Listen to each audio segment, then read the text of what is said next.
What's going on, guys? Dare here with Fantasy Football Advice, coming at you with another fantasy football video. Today, we are going over the top quarterback targets for you guys to look for in drafts, and let me tell you, this draft for quarterbacks is deeper than ever. With it being deep though, that just means more people for you to decide on, so we went through and let you guys know some of our top targets as we head into this draft. But before we do get into the video though, make sure you're following both Nick and I on Twitter and check out all of our other social medias as well. These are just more avenues for you guys to access FFA, and if you have specific questions, hey, why don't you send them our way on some of these other medias. Also, consider becoming a premium member this year. The benefits, I'm telling you, they are simply incredible. Not only do you have draft player breakdowns, rankings, risk ratings, injury analysis, and more, you get access to all of our in-season content. And believe me, we have upgraded this item to the T's, and it's only getting better. So if you want to see full benefits, use the link in the description box below. You will not regret it. But with that said, let's move into the stat of the day. Today's stat of the day is which running back with at least 25 targets had the highest average depth of target last season. Okay, so he's being used as somewhat of a receiver. So again, that's which running back with at least 25 targets had the highest average depth of target. Leave your answer in the comment section down below, and I'll be happy to let you know who wins in tomorrow's video. So I'm going to list these quarterbacks off in order of ADP. It's not in order of most favorite to least favorite or ranking by fantasy points, anything like that. But we would really appreciate a like if you guys could. The like goal last time was 500. We didn't hit it, so let's go again. 500 likes, guys. And if you're new, make sure to subscribe. We're going to be posting videos 7 days a week. You don't want to miss out on that. And with that, let's jump right into it with Carson Wentz of the Philadelphia Eagles, currently being drafted in the 8th round as quarterback 9. You don't need me to tell you that he has top 5 upside. We've seen it in the past. We know he can produce. The big question is, can he stay healthy? And, honestly, he probably can't. But he has played a minimum of 11 games in each season. So if you really are too concerned with that, you can trade him early. I'm the kind of guy that wants the fantasy points per game. Playing 16 games is always overrated. But you do want your players available in the playoffs. You don't want a Melvin Gordon type situation. And that's kind of what Carson Wentz is. But you know the drill. We can't predict injuries. And he has the best weapons of his career. He's got the most experience. And he's the hungriest. And guys, he's coming off a completion percentage of 69.9%, okay? This guy's playing on fire. He also had his highest rated season, his highest quarterback rating season, and he did all of that with his highest yards per completion. So he is a great target for 2019, but I will say his price is starting to get too high. I've seen him climb into the 7th round, which is just going to bundle him in with all those other overpriced quarterbacks that we don't want to touch, except him. He has a super high risk rating. And although Wentz is good and has top 5 upside, he's not that much better than the replacement level production for the guys that are going behind him a bit cheaper, like this next guy I'm going to talk about, Cam Newton. Cam Newton, QB12, going in the 9th round.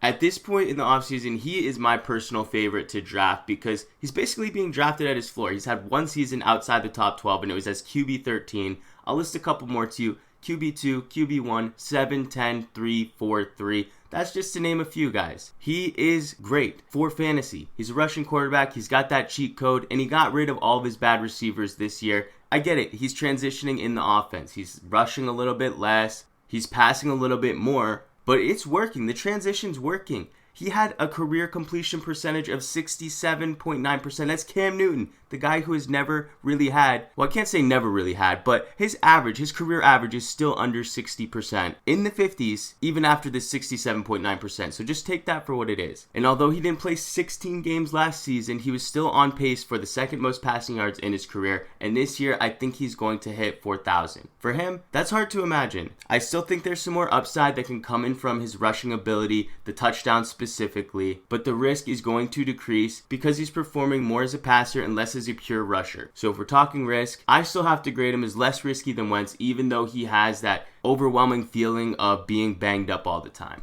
And the upside is very, very similar to Wentz, except Cam Newton has had a history of doing it much longer. So he's a slam dunk pick in my book, going around later and 3 spots later at the quarterback position. So yeah, Cam Newton, great target. But let's move on to the next one, Kyler Murray.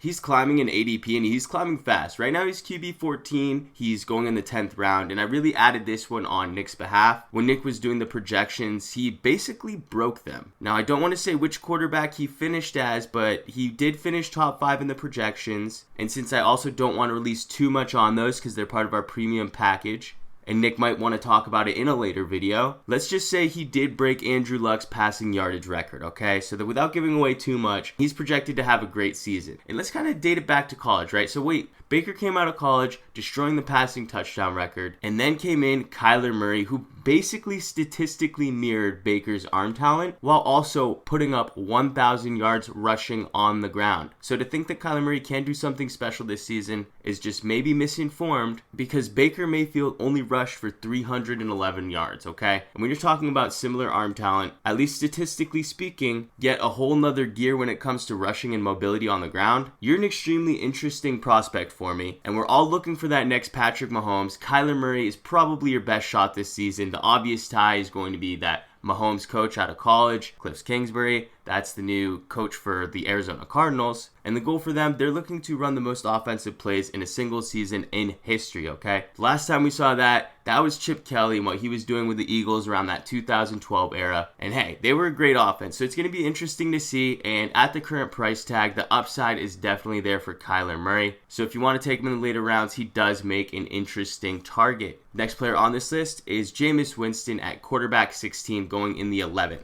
This one for sure shocks nobody because the hype around Jameis has been pretty real, especially to start the offseason. That's why I was a bit surprised to see that he was actually at QB 16 still. I mean, QB 16 is still in the 11th round, but QB 16 is not very high. I saw him in some expert rankings as high as the 9th QB off the board completely. Now 9 is a bit pushing it, but I can see what they mean. He's been pretty impressive statistically, despite it really feeling that way. And that's because you can't focus on his end of season stats. Not when you're talking about Jameis Winston. You really have to look at his per game averages in the games that he's actually started and finished. Because remember, especially last season, they kept pulling him out. The year before that, he kept getting injured. So although the amount of games that he has played and the amount of numbers that he's been producing, they're not exactly aligned with what he's been doing while on the field fully. Now, if you need passing yardage, Jameis Winston has already been your guy. A full 16-game season, completely healthy, with all of his weapons, he's thrown for 5,000. And if you want touchdowns, you want late game production, he has a really bad defense and he has for some time. And although they improved on paper, a bad defense means high passing volume in the fourth quarter. So all that garbage time production, Jameis Winston should definitely lead in that area. Then of course the updates for this year, you have the new head coach, Bruce Arians. There's no need for me to go in and explain all the quarterbacks that Arians has had success with, but Jameis Winston, he is just going to be another one to add to this list. He's going to know how to use his weapons. Mike Evans and Chris Godwin as that second receiver. Godwin has the upside. We're not talking just an upside as a player when you compare him to Humphries or Deshaun Jackson. Having a consistent second target that you can throw to and they perform well when given the opportunity,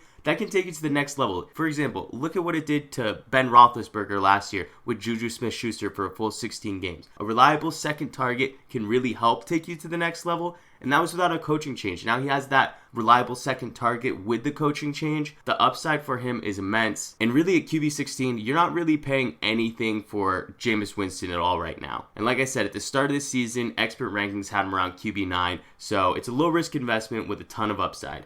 These last two quarterbacks are what I would consider the safer ones because they really focus on their rushing ability. To start, we have Dak Prescott at QB 20 going in the 12th round. And I'm an Eagles fan, but I love Dak Prescott for fantasy this season. And it all comes down to Amari Cooper. Dak without Amari Cooper, unstartable, even unrosterable at certain points in his career. But then, when Cooper came in, everything opened up on the offense. Drives lasted longer, they had more scoring opportunities, and the entire offense scored about 3 more points per game at about the halfway mark of the season. Barely 35% of teams are even able to increase 3 points per game season over season, yet alone mid-season with an addition of just one player. So Amari Cooper, he was the key to unlocking this offense, and this season they even have Jason Witten back, which is going to open up the middle of the field as well. It's an underrated move. He's not going to produce much for fantasy, but those 60 plus receptions, 600 to 700 yards, they're definitely a huge boost for Dak and this offense to help keep these drives alive. Another big body, that's not going to hurt anybody either. Now I know they lost Cole Beasley, but he wasn't exactly the most talented receiver in the league. They replaced him with Randall Cobb, who's another guy who just can't stay healthy.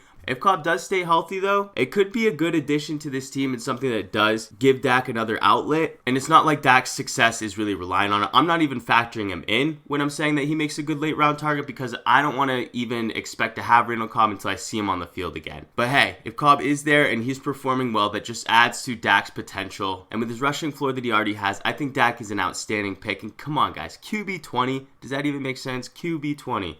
It makes almost as little sense as the last target, Lamar Jackson at QB 23, also going in the 12th round. Why does it make little sense? Because Lamar Jackson is a legitimate cheat code. We have him projected to hardly miss the 1,000 yard rushing mark, but realistically, he could do it. They say they want to pass this year. That's Baltimore I'm talking about, and at least more than last season, right? But even if that does happen, he still has a shot to break it. He was on pace last year for over 1,200 rushing yards, and that was not a small sample either. We're talking 8 games here. He had 1 game of under 65 rushing yards, okay? 1 game of under 65, right? If you take 65 alone, which is the floor of the other games, that alone cracks over 1,000 yards. So a full season of Lamar, he's set up to produce, especially in the running game. He's going to have a high weekly floor because of it, higher than we've possibly ever seen, and he certainly can improve in the passing game, okay? So what I expect, if he is able to be at least competent in the passing game and the offense is able to put together something more consistent, is that he is going to be somewhere in the mid to back end QB1 conversation with one of the best consistency charts that you have ever seen at the quarterback position. The upside may be lacking, but who knows? That depends on if he's able to take a step forward or not. They got a great rookie receiver. They made some free agent moves that were kind of meh, so I wouldn't say his passing weapons really got upgraded that much, but even with that, barring an injury, there's no way that Lamar just doesn't crush his ADP completely. So to have him at QB 23 and not expect him for somewhat of an upside late round target, that blows my mind. But hey guys, that's going to do it for this video. Don't forget to give this video a like. If you're new, please subscribe. Check out our website, guys. Go see the member benefits. You're really going to love it. It's the cheapest that you could possibly get